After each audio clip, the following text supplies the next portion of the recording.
हरिओम. पातंजल योगसूत्रे, योगदासांचे प्रवचन.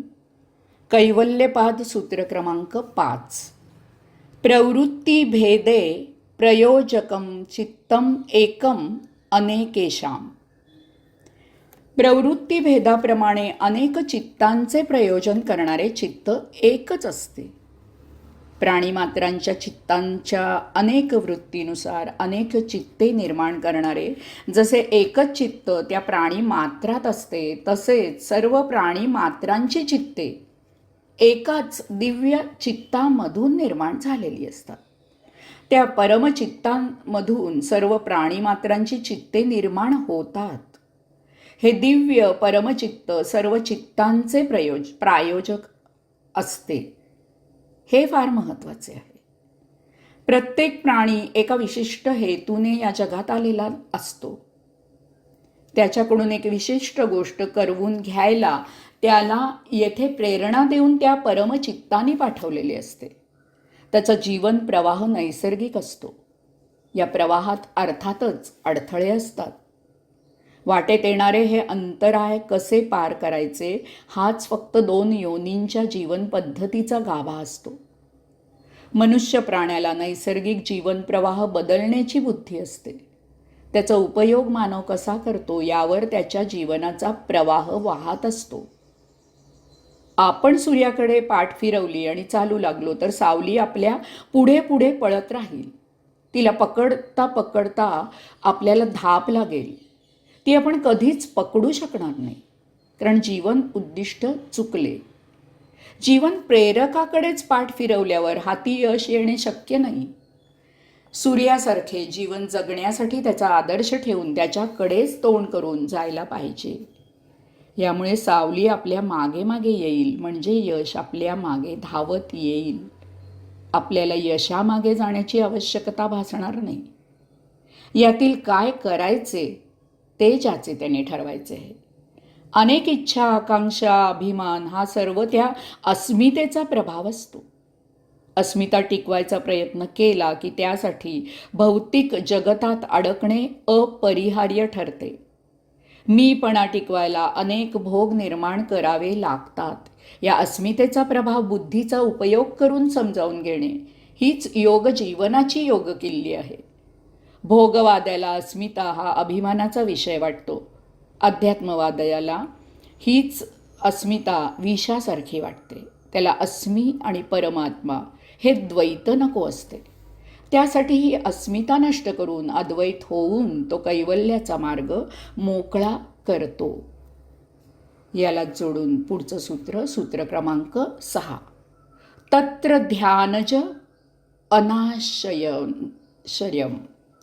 तत्र ध्यानज अनाशयम.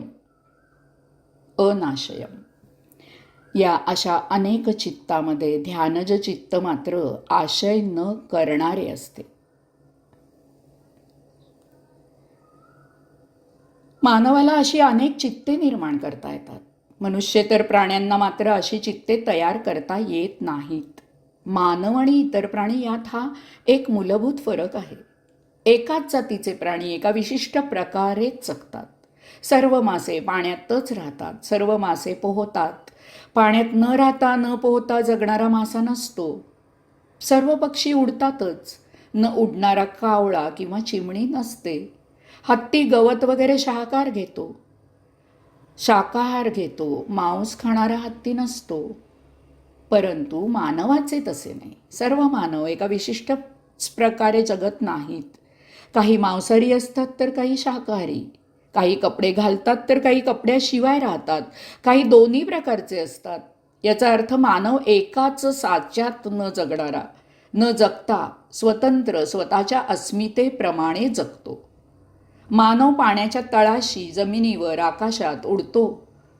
पृथ्वीच्या बाहेरही जातो. हे सर्व त्याच्या अस्मितेमधून निर्माण झालेल्या इच्छा, आकांक्षा यामुळे होते. या इच्छेसाठी तो वेगवेगळी चित्ते निर्माण करतो. या असंख्य चित्तांच्या इच्छा पुरवताना तो आपली भलीबुरी, स्वार्थी, निस्वार्थी कर्मे करतो.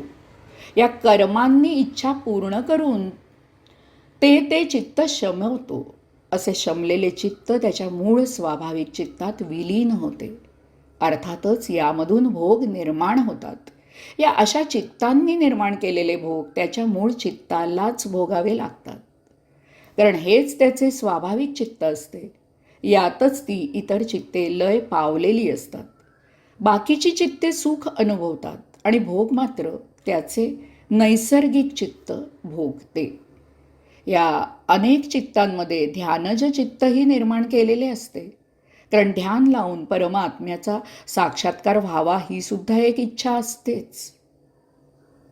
परंतु या ध्यानज चित्तात आणि इतर चित्तात एक मूलभूत फरक आहे. तो योगाधिराज पातंजली या सूत्रात सांगत आहेत. हे ध्यानज चित्त कर्माचा आशय साठा करत नाही, कारण ध्यानज चित्ताला कर्माची वासना नसते, कर्माचा विचारही नसतो, त्यामुळे कर्माचा विकारही नसतो. ओढ असते ती एकमेव परमात्मा मिलनाची. त्यामुळे ध्यानज चित्तामुळे भोगच निर्माण होत नाहीत. परमात्म्याचा साक्षात्कार ही ध्यानज चित्ताची इच्छा योगी पूर्ण करतो आणि कैवल्य प्राप्त करतो. हरिओम.